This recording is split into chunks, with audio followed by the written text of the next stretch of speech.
As part of our ongoing Q&A series, I am answering questions posed by our YouTube viewers in various comments. And sometimes comments come or questions come from some of our clients as well. And so I'm going to answer one today. This person asked, what do you see as the key benefits of having emotional awareness when you pursue your personal dreams?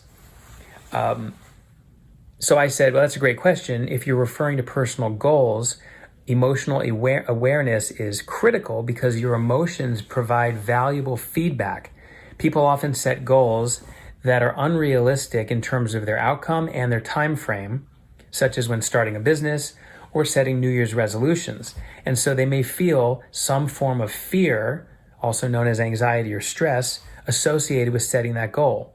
Or their goal might be a fantasy, a non-realistic goal, which is a fantasy that does not have any tangible evidence that it's likely to be achieved. And this is very common at the start of romantic relationships, for example. We have one-sided fantasies of the person we're in love with, infatuated with, and then when reality strikes at some point, it can be very jarring.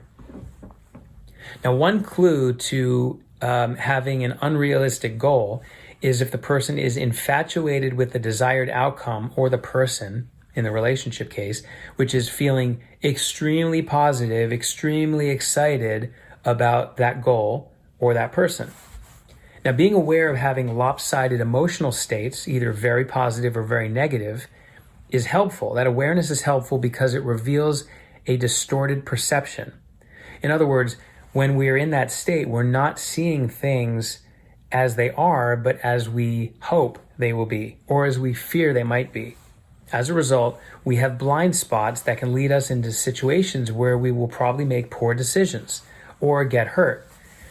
Or we just needlessly avoid them altogether because we're afraid to engage in situations because of our beliefs. And that's because we're blinded by our feelings. So some people, they dive headlong into goals with unrealistic expectations, same with relationships, but other people have so many fears that they stay out of relationships because of fear of getting hurt, and they don't even make goals and they don't challenge themselves because of fear of failure. So one example of this is the curse of the lottery winners. And by the way, you should Google that or look at YouTube because there's a documentary that was done on this a long time ago. It's very interesting. These are people who are infatuated with money and they play the lottery, which is an irrational behavior based on the odds, statistically. So the only people who will play the lottery are those who are infatuated with money.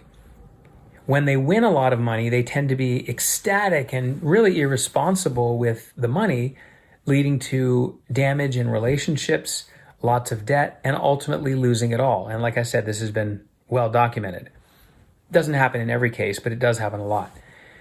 These people often curse the lottery and the day they won, when in fact their misfortune was a direct result of their own blind spots and not the money. Money is neutral, but because they were infatuated with it, they ended up resenting it. So they go from one extreme to the other. Someone with a balanced mind and emotional awareness would realize that winning a lot of money will involve a lot of challenges and responsibilities that poor people just don't have to deal with.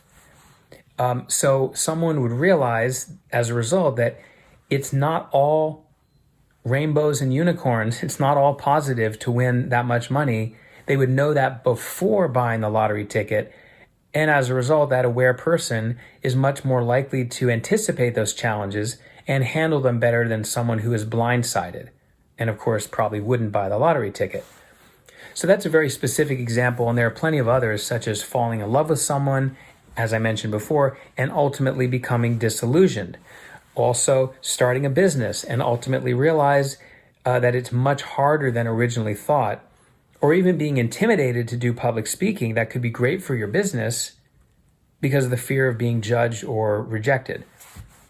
So having awareness is a great first step, and it's one that I actively teach to my clients. But awareness alone is seldom enough to change the subconscious, which is the seat of the belief system and emotions that lead to those behaviors. that's where my work as a hypnotist comes in. So hopefully this answer is helpful to you. If you have follow-on questions or comments, please leave them below the video. And if you know someone who would benefit from this video, please share it, like it, subscribe to our channel so that you can see other educational videos. And please do check out the other videos we have both here on our YouTube page and on our website at goodwinhypnosis.com, because there's really a lot of free resources, as well as I will also place in a link in the description of the video what we call First Step to Freedom. And it's a free download of several different resources that are good for setting goals and understanding why and how we tend to get in our own way when setting goals.